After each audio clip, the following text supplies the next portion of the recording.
জয় মাতারা, জয়গুরু বামদেব। আজ আসছি তুলা রাশি বা তুলা লগ্ন নিয়ে। এই তুলা রাশি বা তুলা লগ্নের ক্ষেত্রে এই 2026 ফেব্রুয়ারি মাসে কিন্তু আমূলভাবে কিন্তু পরিবর্তন যোগ সৃষ্টি করেছে এবং নক্ষত্র ভিত্তিক নিয়ে আলোচনা থাকবে। এই কোন কোন নক্ষত্র ভিত্তিক নিয়ে আলোচনা থাকবে? এই চিত্রা নক্ষত্র এবং সাথী নক্ষত্র এবং বিশাখা নক্ষত্র, এই তিনটি। এই চিত্রা মঙ্গল, রাহু এবং বৃহস্পতির দশায় যারা জন্মেছেন তাদের তিনটি নিয়ে কানেক্টেড থাকবে। আগে আপনি দেখুন আপনি কোন নক্ষত্রে জন্মেছেন। আর আগামী 1 জানুয়ারি থাকবো তারাপীঠ মহাশ্মশানে। যদি আপনাদের কোনো সমস্যা থেকে থাকে অবশ্যই আমার সাথে যোগাযোগ করবেন। হোমযজ্ঞ ক্রিয়া দ্বারা যে কোনো গ্রহদোষ প্রশমিত করা হবে। যাই হোক, এবার তাহলে আপনার এই যে তুলা রাশির ক্ষেত্রে একটা আমূল পরিবর্তন, সুযোগ বার্তা বয়ে আনতে চলেছে।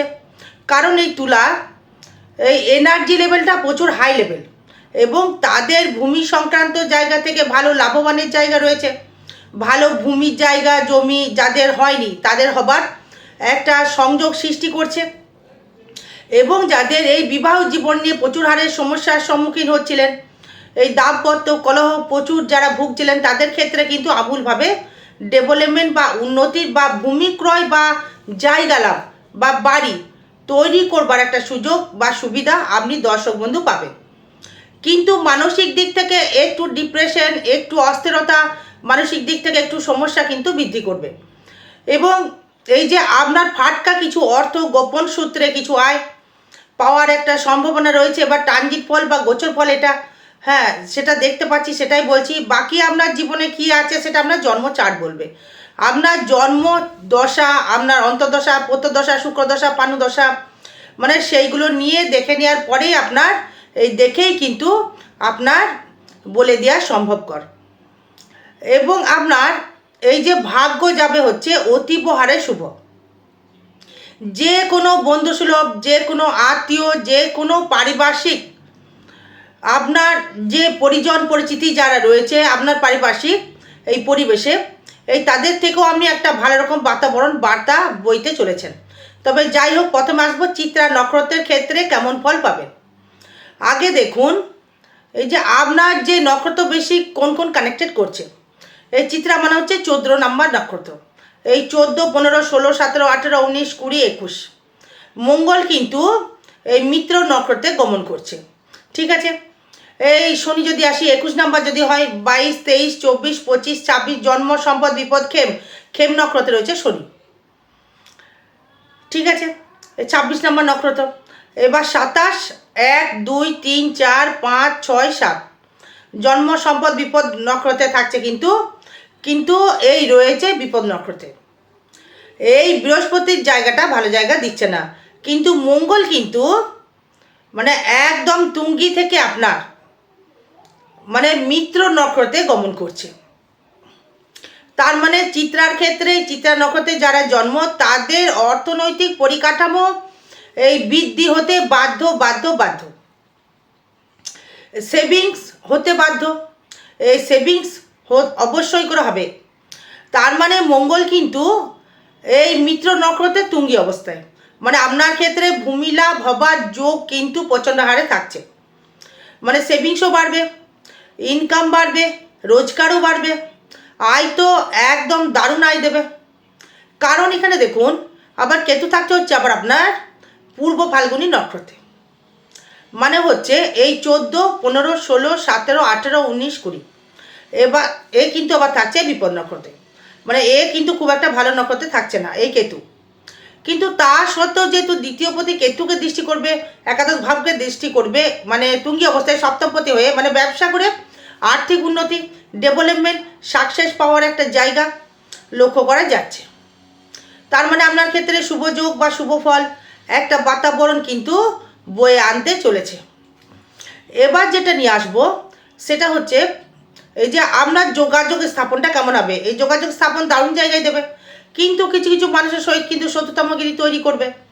তাকে ভালো কথা বললেও সে কিন্তু আপনাকে খারাপভাবে নেবে।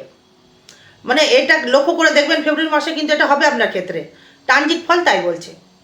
মাথা প্রচণ্ড হারে গরম হয়ে যাবে, অন্যায় একদম সহ্য করতে পারবেন না আপনি। মানে পুরো সর্বসময়ের জন্য আপনি মানে পরিস্থিতি অপ্রিয় সত্যি কথা কিন্তু আপনি দর্শক বন্ধু আপনি বলে ফেলবেন। এটা কিন্তু একটা শুভ যোগ বলা যেতে পারে। এই অপ্রিয় সত্যি কথা কিন্তু বলা ভালো, এটা খারাপ কথা বলবো না। এই মনে জোর বৃদ্ধি হবে, এই বিদ্যাস্থানে ডেভেলপমেন্ট তৈরি করতে পারবে, উন্নতি করবার একটা জায়গা বা সুযোগ সুবিধা ফেব্রুয়ারি মাসে পাবেন, এবং কর্মসাপেক্ষে কর্মক্ষেত্রে একটা উন্নতির জায়গা লক্ষ্য করা যাচ্ছে বা উন্নতি করার একটা সুযোগ সুবিধা আপনি পাবেন। এবং এই যে আপনার ক্ষেত্রে যেটা হচ্ছে, এই পঞ্চমে থাকছে কোথায়, ষষ্ঠে, মানে আপনার রাজকারক গ্রহ শনি থাকছে ষষ্ঠে, মানে সে আবার দৃষ্টি করবে দ্বাদশে, দৃষ্টি করবে আবার সে থাকছে আবার, কিন্তু আপনার শনি থাকছে 14, 15, 16, মানে 17 জন্ম সম্পদ বিপদ ক্ষেম নক্রতে, মানে জন্ম সম্পদ বিপদ ক্ষেম নক্রতে। ক্ষেম মানে আপনি ক্ষমাশীল হবেন, মানে আপনার ধৈর্য শক্তি প্রচণ্ড হারে বেড়ে যাবে, কর্মের জায়গায় স্থায়িত্ব বাড়বে, শত্রু আপনার কিছুটি করতে পারবে না। রোগ হলেও এই রোগটা কিন্তু দীর্ঘস্থায়ী হবে, না হলে খুব ধীরে ধীরে রোগটা কিন্তু প্রশমিত হবে, নাহলে কিন্তু হুটহাট করে আপনার রোগ বাড়তে পারে। এই বিবাহ জায়গা থেকে সুখকর জায়গা লক্ষ্য করা যাচ্ছে, এই ফাটকা কিছু ইনকাম আপনাকে দিতে পারে। এই ভাগ্য যাবে অতীব শুভ, কারণ ভাগ্যপতির ঘরে এই বৃহস্পতি, এবং ভাগ্যপতির সেই পঞ্চমে সে আবার বৃহস্পতি দৃষ্টি করছে, মানে ভাগ্যটা ভালো দেবে। কর্মভাব অতীব শুভ, প্রশাসনিক কর্মের সাথে যারা যুক্ত রয়েছেন বা হার্নেস কর্মের সাথে যারা যুক্ত রয়েছেন তাদের ক্ষেত্রে খুব ভালো। যারা পরিশ্রম করতে পারবেন তারা কিন্তু অবশ্যই করে ভালো ফল পাবেন। আর আয় ভাবটা হবে মানে খুবই শুভ, হুটহাট করে ইনকাম, ফাটকা ইনকাম কানেকশন আপনার ক্ষেত্রে দেবে। আর ব্যয় ভাবটা হবে হচ্ছে আপনার ক্ষেত্রে এই কোনো কিছু রোগের পেছনে কিছু ব্যয় হতে পারে, এটা ট্রানজিট ফল। এই চিত্রা নক্ষত্রের ক্ষেত্রে বললাম। এবার 7টি নক্ষত্র কি ফল পাবেন, এই 7টি নক্ষত্রের ক্ষেত্রে আবার দেখুন, তার মানে 15, এই 15, 16, 17, 18, 19, 20, 21 মঙ্গল কিন্তু বিপদ নক্ষত্রে গমন করছে। 22, 23, হ্যাঁ 22, 23, 24, 25, 26 এই শনিও কিন্তু মানে হচ্ছে বিপদ নক্ষত্রে গমন করছে। কেন, এই 15, 16, 17, 18, 19, 20, 21, 22, 23, 24, 25, 26 বিপদ নক্ষত্রে গমন করছে শনি, ভালো ফল নয়। এই বৃহস্পতি খালি 1 নাম্বার আপনার মিত্র নক্ষত্রে গমন করছে। তার মানে আপনার ক্ষেত্রে কি ফল পাবেন, এই তুলা লগ্নের ক্ষেত্রে 7টি নক্ষত্রের ক্ষেত্রে, মানে হুটহাট করে কিছু ঝামেলা ঝঞ্ঝাটে কিন্তু জড়িয়ে যেতে পারেন, হুটহাট করে কোনো ঝামেলা ঝঞ্ঝাটে জড়িয়ে যেতে পারেন। মাথা প্রচণ্ড কুল রাখতে হবে।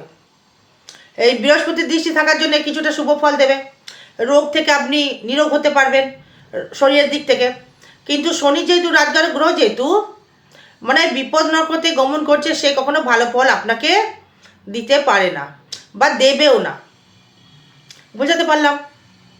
শারীরিক দিক থেকে কষ্ট, পায়ে ব্যথা, কোমরে ব্যথা, কোমরে চোট, ঋণগ্রস্ত হয়তো হয়ে গেলেন, প্রচুরভাবে মানে ঋণগ্রস্ত হয়তো হয়ে গেলেন, হলেও কিন্তু আপনি পরিশোধ করতেও পারবেন। এই 7টি নক্ষত্রের ক্ষেত্রে কিন্তু মানে একটা সুযোগ দেবে, বৃহস্পতি ভালো একটা সুযোগ দেবে, ব্যবসায় শ্রীবৃদ্ধি দেবে, অর্থনৈতিক পরিকাঠামো বৃদ্ধি করবে, আর্নিংটাও বাড়বে, এবং ব্যবসা ক্ষেত্রে উন্নতির যোগ সৃষ্টি করবে বা উন্নতিও হবে, সেভিংস হবে, অবশ্যই সেভিংস হবে, যেহেতু এই শনি থাকছে, বিপদ নক্ষত্রে শনি থাকছে, তাই তো। এই 15, 16, 17 মানে 17 মানে হচ্ছে 26, 6 আর 2 8, 7 রেখে 8, তার মানে আপনার ক্ষেত্রে কিন্তু এই জায়গাটায় রাজকারক গ্রহটা যেহেতু একদম মানে বদ নক্ষত্রে, বিপদ নক্ষত্রে গমন করছে, সেখানে একটা খুব একটা খারাপ ফল দিতে পারে না বা দেবেও না, তার দিকে একটু নজর রাখতে হবে, শরীরের দিকে একটু নজর রাখতে হবে। সেভিংস হয়তো কিছুটা বাড়বে, মানে অর্থনৈতিক পরিকাঠামোটাও বাড়বে, এই জমি জায়গা বিক্রি করে কিছু অর্থও আসতে পারে, এই পরিশ্রমের ক্ষমতাটা বাড়িয়ে দেবে। কারণ হচ্ছে হিসাব মতো দেখা গেল যে আপনার 15, 16, 17, 18, 19, 20, 21 মানে বিপদ, মানে মঙ্গলের বিপদ, মানে 7টি নক্ষত্র মানে বৃহস্পতি ছাড়া কোনো নক্ষত্র ভালো ফল দিচ্ছে না। মানে দুঃখের সহিত জানাতে বাধ্য হচ্ছি, কিছু মনে করবেন না দর্শক বন্ধু। মানে ভালোকে ভালো, খারাপকে খারাপ বলতে হবে, শুনতে হবে, কারণ হচ্ছে এটা গোচর ফল বা ট্রানজিট ফল, এটা কিন্তু কারোর ব্যক্তিগত জন্মচার নয়, তাই কথাটা বলছি। তার মানে হচ্ছে আপনার ক্ষেত্রে যেটা এলো, মানে আর্নিংটা হয়তো ভালো ফল দেবে, আয়টা দেবে, কিন্তু সবকটাই গ্রহ কিন্তু একদম ভালো জায়গায় নেই। এবার বিশাখা নক্ষত্র নিয়ে যদি আসি, দারুণ ফল। এই বিশাখা নক্ষত্রে কেন দারুণ ফল, মানে আপনার রাজকারক গ্রহ হচ্ছে শনি, মানে সে আপনার সম্পদ নক্ষত্রে গমন করছে, মানে বিশাখা নক্ষত্র মানে সম্পদ নক্ষত্রে গমন করছে কে? শনি। মানে বৃহস্পতি আপনার জন্ম নক্ষত্রে গমন করছে। আর মঙ্গল, মঙ্গল যদি আসি মানে 16, 17, 18, 19, 20, 21 জন্ম সম্পদ বিপদ ক্ষেম প্রত্যারী সাধন। মানে দারুণ জায়গা, মানে দারুণ ফল কিন্তু আপনাকে প্রদান করবে। মানে অর্থ বলুন, গাড়ি বলুন, বাড়ি বলুন, জমি জায়গা বলুন, সর্বস্ব জায়গা থেকে আপনি সাফল্য একটা মানে চাবিকাঠি খুঁজে পাবেন। মানে সাফল্যের দিক থেকে, উন্নতির দিক থেকে আপনার ডেভেলপমেন্ট করবে। আপনার সর্বস্ব সফলতা আপনার মুখর হয়ে থাকবে। একদম মিলিয়ে নেবেন কথাটা বলছি। কারণ হচ্ছে এই যে আপনার এই তৃতীয়পতি মঙ্গল তুঙ্গি, সপ্তমপতি মঙ্গল তুঙ্গি, সেখানে আবার কি সাধন নক্ষত্রে, মানে যেটাই চাইবেন সেটাই কিন্তু আপনার ক্ষেত্রে মানে সাকসেস কর জায়গা দেখাচ্ছে। এই যোগাযোগ মাধ্যমটা দারুণ জায়গা। এই নতুন করে বন্ধুবান্ধব, নতুন করে ডেভেলপমেন্ট, নতুন করে আপনার ক্ষেত্রে পরিচয় পরিচিতি, প্রচুর লোকের গুরু সান্নিধ্য লাভ করতে পারবেন। কর্মের জায়গায় সফলতা পাবেন, এই গৃহসুখ পাবেন, এই সন্তান সুখে সুখী হতে পারবেন, বিদ্যাস্থানের ডেভেলপমেন্ট হবে, প্রেম প্রীতি ভালোবাসার জায়গা থেকে উন্নতির কানেকশন তৈরি করছে। আর কি চাইছেন? দারুণ ফল দিচ্ছে। এবার এই কর্মর জায়গা থেকে সাফল্য, কিন্তু শরীরের দিক থেকে রোগ ব্যাগ তেমন দেবে না। এই বিশাখা নক্ষত্র, তুলা রাশি, তুলা লগ্ন, দারুণ ফল। শনি তৃতীয় দৃষ্টি, আবার শনি অষ্টমকে দিচ্ছে, মানে আয়ও বৃদ্ধি করবে। যাদের ইন্স্যুরেন্স বিক্রি করছেন দারুণ ফল দেবে। ওষুধের দোকান দারুণ ফল দেবে। ব্যবসা করছেন, ঘুরে ঘুরে ব্যবসা করছেন, দারুণ ফল দেবে। দারুণ সফলতা, দারুণ উন্নতি, দারুণ সাকসেস আপনি পেতে বাধ্য এই বিশাখা নক্ষত্র, তুলা রাশি, তুলা লগ্নের ক্ষেত্রে। ব্যবসা ক্ষেত্রে শ্রীবৃদ্ধি, নাম যশ, প্রতিপত্তি, বিবাহ যোগ খুবই কাছে। মানে হিসাব মতো মাঘ মাসে প্রচুর বিবাহর জায়গা থাকবে আপনার। একদম মিলিয়ে নেবেন, থাকবে, কিছু করার নেই, থাকতে বাধ্য। এই অষ্টমপতি শুক্র, সে থাকছে পঞ্চমে। বৃহস্পতির দৃষ্টি, মানে সমস্যা নেই, ভালো ফল দেবে, ফাটকা ইনকাম দেবে। এই নবমপতি বৃহস্পতি নবমে, জন্ম নক্ষত্রে আপনার ভাগ্য নিজেই গড়তে পারবে, নিজের কর্ম দ্বারা, নিজের দক্ষতা দ্বারা, নিজের উপার্জন দ্বারা নিজের ভাগ্য খুলবে। সব থেকে বিশাখা নক্ষত্র তুলারাশির ক্ষেত্রে জয় জয়কার। মানে আয়ও দেবে, কর্ম ভালো ফল দেবে। যেহেতু মঙ্গল দৃষ্টি করছে সপ্তমপতি, মানে কর্ম করলেই সফলতা, কর্মের সাকসেস পাওয়ার জায়গা, কর্মের ডেভেলপমেন্ট করবার জায়গা, কর্মের সফলতা অর্জন করার জায়গা আপনি পাচ্ছেন। এবং আয় দেবে হচ্ছে মানে ফাটকা আয়, ফাটকা আয় দেবে। কেন আয়টা দেবে বলছি, দেখুন যদি 16 ধরি, 16, 17, 18, 19, 20 জন্ম সম্পদ বিপদ ক্ষেম প্রত্যারী, মানে খুব একটা খারাপ ফল দেবে না, মিশ্র ফল প্রদান করবে, ফাটকা ইনকাম দেবে, আয় ভালো ফল দেবে। ব্যয়টা হবে হচ্ছে আপনার শরীরের পেছনে কিছু ব্যয় হবে, জমি জায়গার পেছনে কিছু ব্যয় হবে। আর আগামী 1 ফেব্রুয়ারি থাকবো তারাপীঠ মহাশ্মশানে। যদি আপনাদের কোনো সমস্যা থেকে থাকে, গ্রহগত সমস্যা বা সাংসারিক কোনো সমস্যা থেকে থাকে, অবশ্যই আমার সাথে যোগাযোগ করবেন। তারাপীঠ মহাশ্মশানে হোমযজ্ঞ ক্রিয়া দ্বারা যে কোনো গ্রহদোষ বশীভূত করা হবে। আরও বিষয় জানতে গেলে যোগাযোগ করবেন। জয় মা তারা, জয় গুরু বামদেব। ভালো থাকবেন, সুস্থ থাকবেন, জয় মা।